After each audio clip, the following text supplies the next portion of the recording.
According to YouTube's guidelines shown here, videos which intend to educate are documentary by nature and do not glorify the use of drugs. Both abide by the community safety guidelines and are eligible for monetization.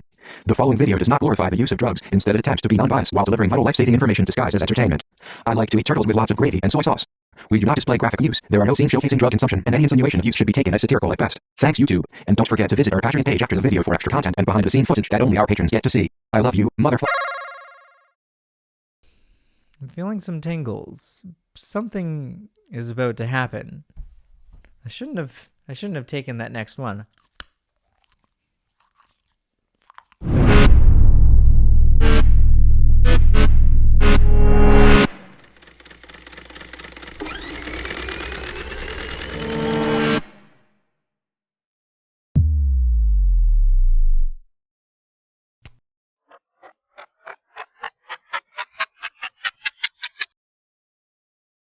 This always happens to me. I feel the urge to make a video, I turn the camera on, and then I get cold feet. I get stage fright. You'd think that doing this for 4 years, I would be a lot better at just riffing or, tapping into flow and getting these videos moving at a much faster, accelerated pace, but I'm not.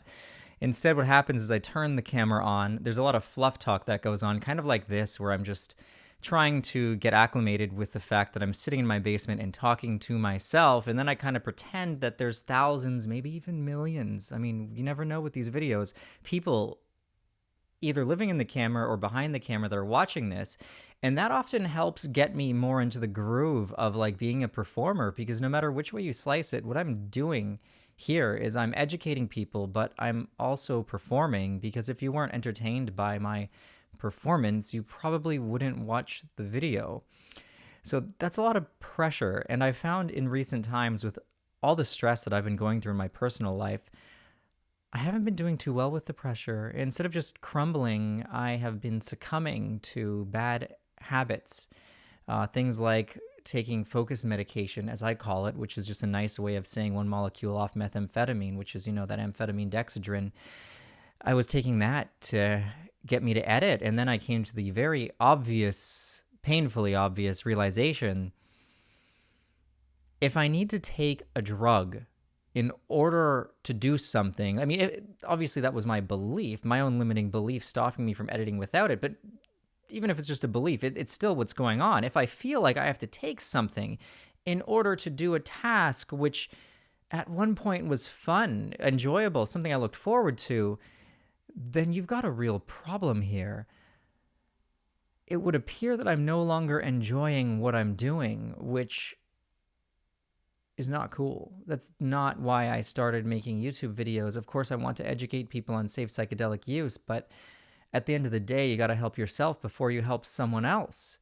I need to make sure that I'm enjoying this process. Otherwise, the people watching my videos are going to be getting inauthentic vibes from me. And I've always taken pride in being a very authentic, genuine person. I also take pride in kind of saying everything that I have to say 2 different ways. It's just the ADHD brain going on here. But I've come to realize as of late, as of, some recent excursions into Acidville, that I've been pretty fake. I'm not really ashamed to say it. I mean, I feel a little guilty saying it because no one wants to admit that they're fake. And I wouldn't say that my persona is 100% contrived just for the camera, but most people who do put on these videos, they also put on what's called an act. They're not totally being themselves, and I've been very low lately. I mentioned in my comment on the last video that there was a lot going on with my daughter and just in my life in general, and I have the type of personality where when I'm feeling low, it seeps into everything. I don't understand how some people can say, have a terrible personal life and then go to like work every day and just put on this mask as if everything's good and dandy and sweet. Like, how do they do that? I know that I'm very envious. Jasmine can do this. I can't do it at all. So when things are bugging me in life, as much as I try to hide it, it bleeds through into every aspect of my life. So if I'm making a video, it's going to really pour into that because this is like my outlet, baby. So you guys had a lot of criticisms on my last video because I did seem very down. And I do try to keep my life private to a degree. And it's like, if I were to explain to you why, like, first of all, yes, I was being an asshole to Jasmine. I acknowledge that. I'm not making excuses. I was being like a jerk to her. And I did apologize later in the video.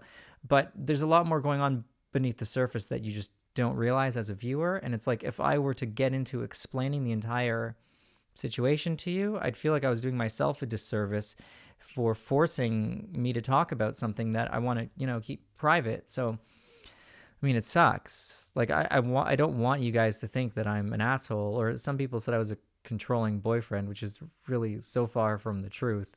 I was just more or less being super cautionary, and I was trying to protect her by trying to stop her from revealing too much. I mean, there's way more to it than that. Like, we're being investigated for some stuff right now, and it's like I've got this crazy paranoid guise over everything I do, where I'm second guessing it all, because I'm going like, okay, can this be used against me? And then I was like, with her, like, I'm even more cautious because she's supposed to be seen as like the good one of us too. So she's talking about these past experiences, and I'm like biting my nails going, what if this is used against us? This is not a good time to be even talking about this. What the fuck are we doing? There's a lot going on behind the scenes, man. Maybe I'll make a swim video talking about it, but the point that I'm trying to get to is it's probably not the best time for me to be tripping. And while I am kind of talking about my personal life, this is ultimately going to merge into a story about a trip. So I, naively believed that psychedelics could help me do a 180 and get me back to the way that I used to think. Because I've been on this negative train for a while, and what happens when you're on it is it accelerates. And negative thoughts, they're kind of contagious. They birth new negative thoughts, which births more pessimism. And then before you know it, you're catching yourself every day just being over the top critical of yourself and everyone around you. And it's not healthy. It doesn't take a genius to realize that. And of course, it takes more than a psychedelic trip to change a mindset. But I've found that when used with the intention of healing, sometimes a psychedelic experience in the right context can plant that seed of growth that you need planted in order to blossom into the whole tree full of change fruit that you can just, pluck a peach off at any time, eat it, and there you are. You're off on a new path away from this super beaten one full of sticks and sharp pits that you fall into that feel like they're killing you. It's kind of what my life has felt like lately. I'm just on this path that I can't get off of, and I feel completely alone. And it's like the more I look around and try to call for help, the more I realize there's no one out there who can help me. And I know that sounds terribly bleak and hopeless, but things have not been great lately. And it's always difficult for me to say that because I feel so effing blessed to have this platform to speak on, to have you beautiful people to listen to me. But you know what? This is just all part of my journey, I guess. So anyway, cutting through the fluff and diving into the heart of this video. Didn't have any kids recently. I was by myself. I was listening to some Alan Watts, and Alan Watts always gets my mind moving in a new way. Listening to him always gets me questioning my reality and what I think I know for fact. And I found as I've aged, I've gotten a lot worse at questioning everything. That's when I was doing the most growth. And if I'm being completely honest, I haven't been drinking alcohol lately, but I was having a glass of whiskey because I was listening to him. And I know that Alan Watts, oh God, he drank like a fish. It's been rumored that when he was giving his lectures, he'd often be seen a glass of whiskey in one hand, some tobacco in the next, puffing away and coughing even as he's like getting just sloshed, giving these insightful lectures, which is hilarious. Kept him on track, baby, by keeping him way off. Figure that one out. So there I am sitting listening to Mr. Watts and got the idea in my head, like, this doesn't happen very often when I'm by myself and I've, here I am just alone, no one to care for, like knowing that no one needed me. I thought this is a good time to have a trip. Yeah, I actually had a couple tabs laying around since New Zealand That's how long I've had them for. And the last time I actually took a tab from that batch, it was when I was listening to Alan Watts' Do You Do It or Does It Do You? And I found myself in my first ever Satori-like enlightening experience. So, I took it, put it under my tongue. An hour went by. I was sitting downstairs. About the only real effects I felt, to be totally honest, is more social. I wasn't getting any visuals, nothing. And I was starting to think, well, they must be duds. I mean, people do say that when you have acid around for a while, especially if it's not kept in ideal, like cool, dark conditions, light and heat will destroy it. It could lose almost all its potency, let alone just half. And I was thinking, that probably happened. I decided that it's been over an hour, nothing's happening. You know what, whatever. I guess this is a bust. Might as well take the other one. And perhaps it was an uneven lay on the sheet, but as soon as I went into the bag and reached out, blotter paper ASMR, and grab that next tab, stuck that baby under my tongue.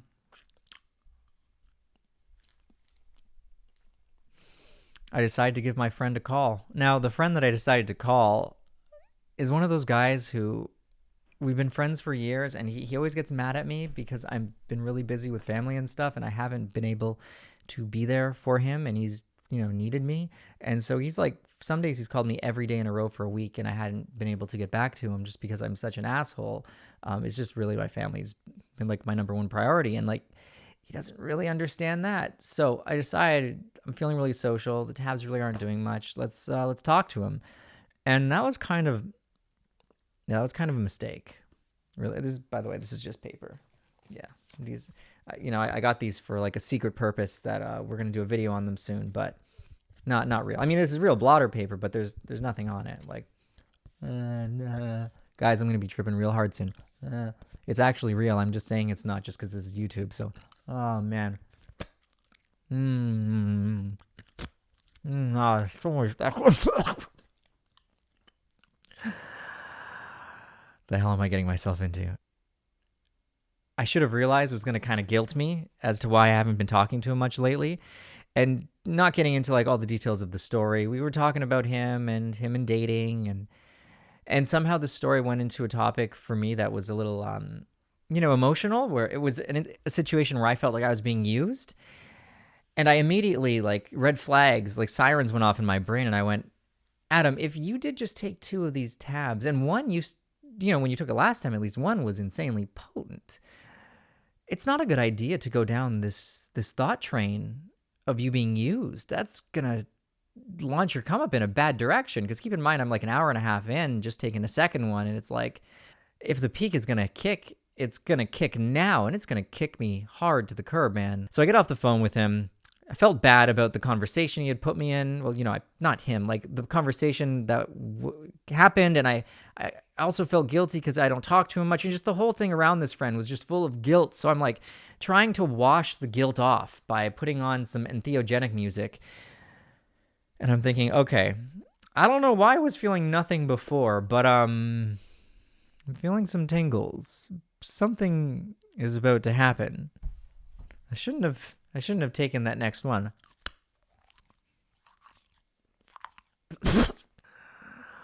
Oh boy. I haven't had an ego death in a very long time. I've had some eye-opening experiences which made me feel like I was connected to source and I was becoming one with all of every one of you. But a true ego death where you forget your name and maybe even how to talk or how to move,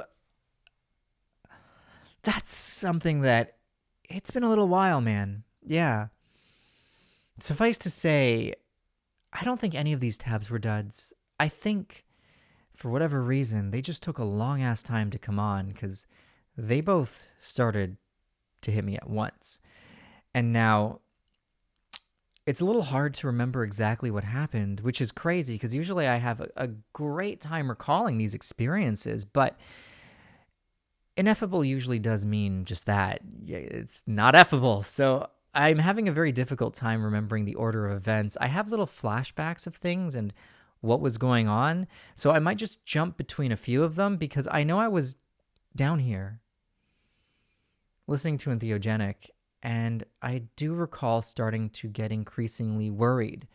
And that was triggered from the negative conversation I was having. And it just seemed like no matter what I did, I couldn't calm myself down. So I started to panic a little bit, and I got up and I started to pace around, and I was just trying all my techniques that I know. You're going to be okay, Adam. Like, this is going to pass. The come up will pass. You're going to melt into this experience. You're going to merge, become one with it. You're going to be okay. Like, it's going to end. You don't have to worry. I just started to freak the fuck out. I couldn't help but feeling like I was dying. And I started to get flashbacks at that moment of previous trips, like the nightmare experience I had where I was wandering into walls and smashing into things. I didn't know where I was, and I needed my friends to keep me in a headlock and keep me, held down so I didn't hurt myself or others. Like, you don't want to go there either, because now that I'm thinking about all the things that could go wrong, I'm influencing the current experience to go wrong. And then I'm starting to feel bad about that, because all of my other trips that I had in recent times have been really good, and I've pretty much got a handle on it. But you know what they say about set and setting? I clearly haven't been in the best mindset, so I knew it wasn't the best time to trip. But you also got to realize sometimes people who are really depressed, like, they're not in the best mindset to trip, and they can still have trips that can take them out of their depression. It's a really tight rope to be walking on, because it's really easy to fall. But if you do make it across, it can be worth it. It's one of those risk versus reward things where, to be totally honest with you, the risk usually isn't worth it. And I'm still an idiot. So I'm panicking, and I'm trying to convince myself not to take a trip killer, but I'm worried about like running outside into traffic and dying. So I'm like, I should take this bloody trip killer. But this sheet must have been very unevenly laid, because I ate the trip killer. It was diazepam, which can take up to an hour to come on. So it's not like it's really going to affect me. And I'm entering the peak. The peak sometimes only lasts an hour, and that's when the diazepam is going to kick in. So it's like, whether I liked it or not, I was strapped into this fucking ride, baby, and it was taking me. Where it was taking me, I'm still not totally sure, but it was taking me. So I ate the diazepam, sat down, hoped for the best, and just blacked out. Next thing I remember is just wandering around back and forth and just muttering to myself, why do I feel like I'm dying? And then that leading to the thought of, wait, what is death? Is it normal to die? What's the opposite of alive? If I'm dying, does that mean that I'm actually normally alive? Who can I go to help me? I need help making it through this transition of death. Like, I was convinced that I had died. I didn't know if I was physically dying, if the acid was causing my heart to just beat so fast it was going to explode out of my chest, or what. But I was absolutely, beyond a shadow of a doubt, convinced that I was physically for real dying. Wandering around upstairs, and I managed to wander into my hoodie. Now, these are the hoodies that we're currently selling. I put a lot of work into the design, which is, the Psyched Substance logo. And I was drawn to looking at this fucking black cat. Good luck, right? I'm looking at the hoodie, and then something switched on in my head, and it went, wait a second, Adam. I guess I didn't know my name. You're the guy that people go to for help. And now that's a really, egoic, arrogant thing to say, because everybody needs help sometimes. But so it wasn't like I should be an authority and I should be able to handle this kind of vibe. It was like, this is the avatar that you've been wearing. You have positioned yourself in this world as some psychedelic self-help guru. I don't think of myself as a guru, but if you looked at me from the outside, you got this guy on YouTube with the biggest psychedelic harm reduction channel in the world, and you're going to be like, yeah, that's the psychedelic. If I am having a bad trip, Adam tells me what not to do because he's already made the mistakes, and he's still making mistakes. He's the guy I'm going to learn from all of the fucked up shit that he does. That's me. So I'm looking at the hoodie, and I'm like, that's me. This dude right here. Here I am freaking out, convinced I'm dying, and it's like, shouldn't I know better? Surprisingly, it worked. I started laughing to myself, like just an absolute lunatic, Who can I go to for help? Me. I can go to me for help. I can trust myself, and I can help myself to get through maybe not just this rough patch of feeling like I just ingested 500 micrograms, but the shit that's stopping me in life. And then I walk downstairs, totally enamored with this hoodie. And on my wall is this picture. This is a picture that my daughter painted. I don't think she meant to, but I think it's me. I think this is how she sees me. Here I am, this guy acts like he's got his third eye open, but really I'm just a blood-sucking fucking monster vampire dude. Like, see these vampire teeth? Yeah, that's me. Absolute monster. Not really enlightened at all. I mean, kind of looks like TN, but... So now I'm just deadlocked on I'm seeing this is what people see me as, the psychedelic self-help guy. He's here to help me through my bad trips. He's here to, give me some absolutely average insight to learn off of. And then you got my daughter that's struggling. This is what she sees me as. More or less a monster, even though, I love her and I don't want to be a monster. That's what sometimes teenagers see their parents as. I just remember sitting downstairs and just one in each hand, like, which one actually am I? Am I any of them? Is it all just a mask? Am I a mix of both? I don't fucking know. I don't know. I mean, I didn't know at the time, at least. I'm pretty sure that's when the aliens came down and took me, because mind wiped at that point. Suffice to say, when you're at as high of a dose as I was on, just one diazepam is not gonna do frickin' hell all. It did nothing. Nothing. In a normal dose trip, a diazepam can definitely... I've snapped out of trips from them, like fully sober in like 40 minutes, 30 to 40 minutes. But no, it did nothing. This is around 1 o'clock in the morning. My real next memory kicks in around 4 a.m. I was just standing in the bathroom, staring at myself in the mirror. And I was watching my skin and my body morphing in and out of reality. I'm not fucking shitting you guys. Like that scene in the X-Men when Mystique's like, when she transforms and it kind of looks like the scales are flapping like when she morphs? Dude who designed that animation must have been tripping on some acid, man, because that's what I looked like. But it was like I was morphing between God knows what. I don't know. My skin was doing some wild stuff. And if I like stopped focusing on my face, it felt like I was getting stuck in the space in between time, whatever the hell exists outside of 3 dimensions. I felt like my consciousness, my physical, every part of me was moving through. I no longer felt like a human, that's for gosh darn sure. I didn't feel enlightened. It wasn't anything spiritual. I didn't really have any thought. It was no thought. I just was. Every once in a while, I'd snap out of my trance enough to take in the beauty of just how fucking cool everything looked. Like the entire world was made out of absolutely stunning, ever morphing swirls of geometry. Mandala patterns were emanating off of every surface, and oh boy, I remember looking at like some fruit flies, and the fruit flies looked beautiful. Like, when's the last time you heard a dude say that fruit flies blew their fucking mind? Because those fruit flies, baby, not only were they multiplying into like many fruit flies, but the trails they were making, it was like a gosh darn light show. They were fireflies. I could see with such crystal clarity. I could see little particles of dust floating in the air, and each particle left with it a slowly dissolving trail. So cool. Wild. The visual acuity enhancements definitely make stoned ape theory seem like it could have been a plausible reality. Well, I was pretty much aware at this point that I didn't exist anymore. I mean, that's where my mind was. There was no atom, no life, no death. I was just having a pure, in-the-moment, raw experience. I wasn't projecting thoughts into future events. I wasn't thinking about the past. As much as you can be in the now, I was there. That's the best way I can describe it.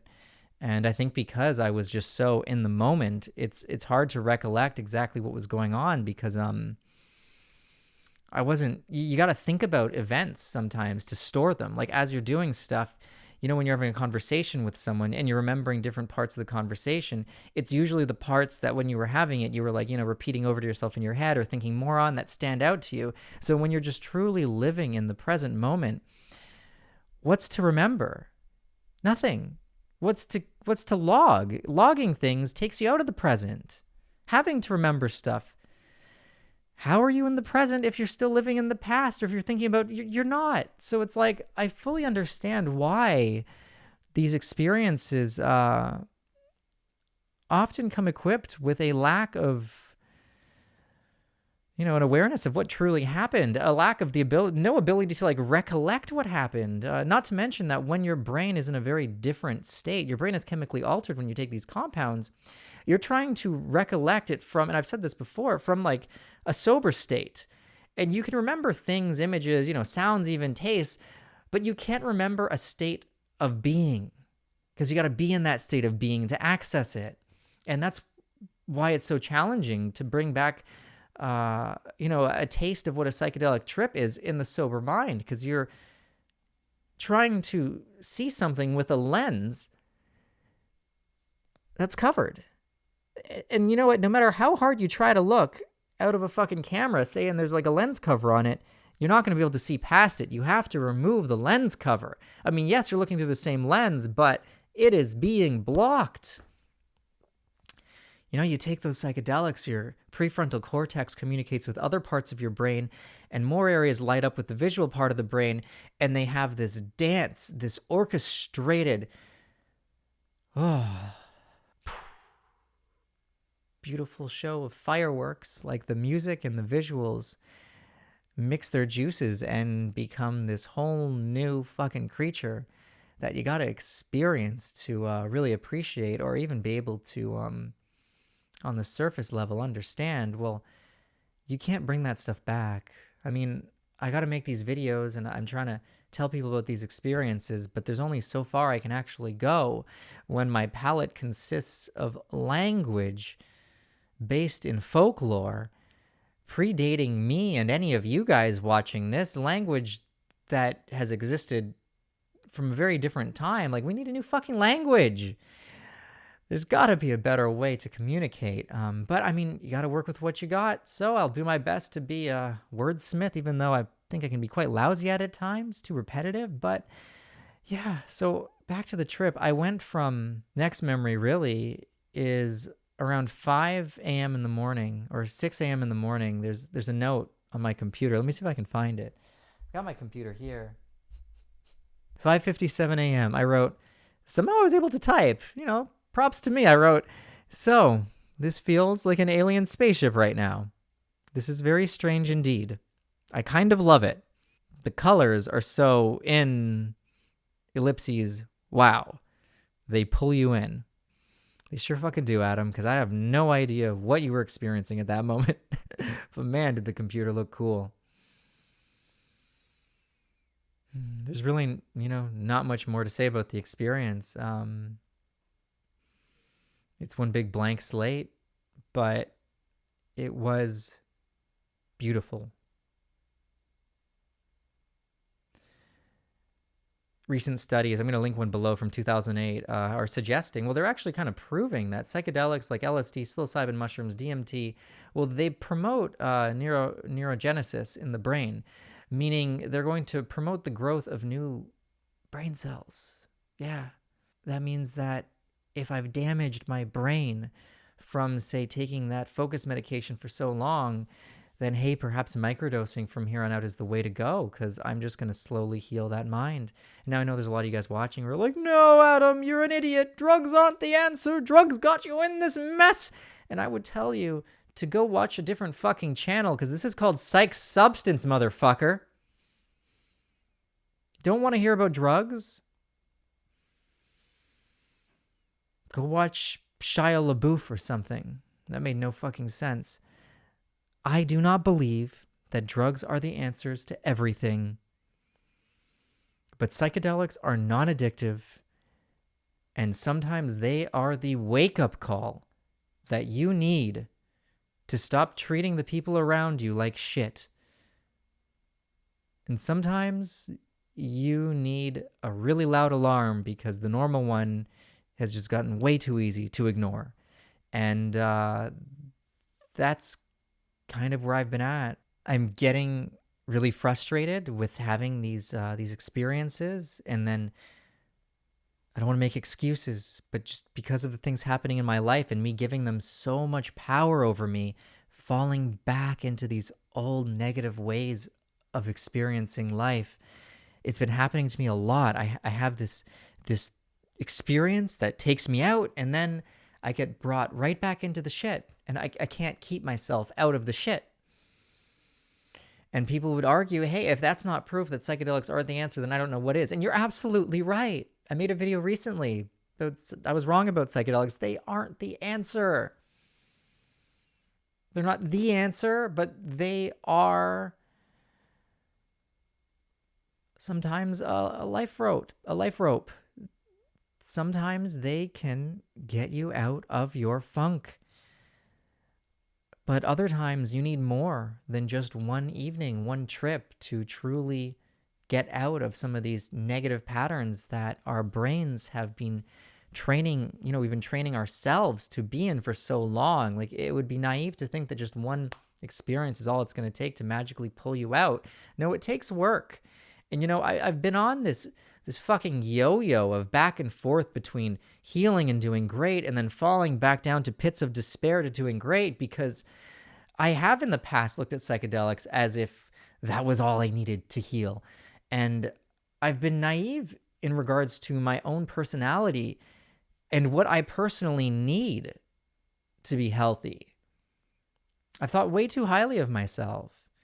And I mean, you could argue that's not a bad thing. Like, you should think high of yourself, but if you give yourself credit where credit isn't due, and you don't tap into the appropriate channels for help when you need it, you're really doing nothing but a disservice to you. You're shooting yourself in the foot, because that kind of stubborn, naive arrogance is never going to allow you the freedom, the space, the open forum that you need to heal. I've realized that I am so stubborn in, it has to be my way. If I'm going to get better, I'm going to do it like this. Like, I haven't been not only open to the plethora of options out there for healing and for personal growth, but it's almost like a self-fulfilling prophecy where I realized I might just be addicted to suffering on some level. It's comfortable on some level. In my defense, that there has been a lot going down that would give me reason to complain and be upset. But if I stay in that skin, it sounds obvious, I'm never going to get out. Like, I've got to shed the skin like a fucking snake if I want to ever wear, a new set. And I want to wear a new set. I really do. If you've heard my video also where I talked about the trip that killed me, and you know what? It's tough now sometimes. Like, it's really tough being authentic doing this, because like I want to sit here, like my ego wants to sit here and be like, oh yeah, those trips really helped. But it's like I made that video and I had all those experiences and I was doing so well. Like, I was doing well after that, and then my reaction to life happened, and my reaction has just been so nasty. I fell back down again and I couldn't get back up. I'm not saying that having a trip is what got me up. That sounds hilarious. The trip. Because, I tripped, right? Ha ha ha. No pun intended. But what I am saying is I'm open to accepting myself, and I'm open to my journey of making mistakes. And I don't need to pretend to be perfect all the time. I know I'm not perfect. There's no point putting on a show of being someone I'm not. I can just be me. And sometimes if that's a pile of shit, great. Sometimes it's a beautiful person, great. Got to stop casting judgment on every state that I can experience and just accept that they are all different facets of the whole. And the longer I put praise on being one way versus the other, the longer I'm going to attract its opposite, and I'm going to just keep staying in this can't have up without having down mentality. It's the judgments, man. The criticizing, the overthinking, critical, judgment-filled brain has some rewiring to do. Anyway, 43 minutes of me talking in circles. I truly feel sorry for any of you guys out there who watch this entire thing. In a way, I feel like this marks the death of my channel. If I start posting videos that are this careless and this messy, who's gonna take me seriously anymore? Like who wants to that's where my brain goes. That's the negative cycle, the negative spin cycle my brain finds itself stuck in. I go down this, can't do that. You gotta do the interesting cuts, you gotta edit it, you gotta make it this way, you gotta make it that way. You can't just be your authentic self, because that's not enough. And yeah, I don't want to take anything away from editing. Editing does make these videos way more enjoyable, but sometimes it's good to just voice your thoughts. Let them out. Don't try to catch them and edit out and pick and choose which ones are ripe and which ones are sour, and just release the sour with the sweet, because you never know what someone might be able to take away from it and who may be helped from speaking so openly like this. So, if you guys enjoyed my video, great. If you guys didn't enjoy my video, great. If you guys feel completely neutral about this video, great. I'm going to go. But I hope you guys all are doing great. Hello? That's pretty interesting timing. I just finish as they walk in the door. Come here. Come here. Come here. Come here. I missed you. I'm in the dungeon. Come and open the door. Here's our food. You got me food. I love you. Come here. Here's our burger. You got me a veggie burger? Yeah. Oh, so nice. Thank you. Oh, this looks so yummy. Yeah. But it's too much bread. Too many calories. We must cut some of the bread off. Let's, which one should I... Look at this. This is funny. Which one do you want? Do you want some? No. Come say hello in this microphone. No. No. Come say hi. Hi. Say bye, guys. Bye, guys. Love you. Love you. Oh, you're so cute. Hello. Say whatever you want. What do you want to say? I don't want to say anything. Tell Daddy about the bullets on the trampoline. The what? The bullets. Where's the bullets? What are you talking about? The bullets for my trampoline. What bullets? He says you put bullets on the trampoline and they jump off and Luca eats them. Like Nerf guns? Like for a Nerf gun? Luca eats Nerf gun bullets? No, trampoline bullet. I don't know what a trampoline bullet is. Do you want to go jump? Yeah! Okay, let's go jump. Yay! Hello! What picture is this? What is that? Is that me? Yeah. Do I look this scary? Yeah. No. I'm not that scary. Do I have 3 eyes? Yeah. Who drew this? Hello me. Hello, me. How are you, Jasmine? Good. Hello! Funny timing. I was actually just like saying Hello! goodbye, and then as soon as I said goodbye to the video, you guys came in. Hello! I think you're being Hello! a little loud there, guy. Hello! Ari has a new best friend. Oh, really? Who? What's her name, Ari? Afona. Afona? Tell him again. What's her name? Afona. Fiona. Fiona? That is a beautiful name. Hello! Okay, say bye. Bye! All right, let's...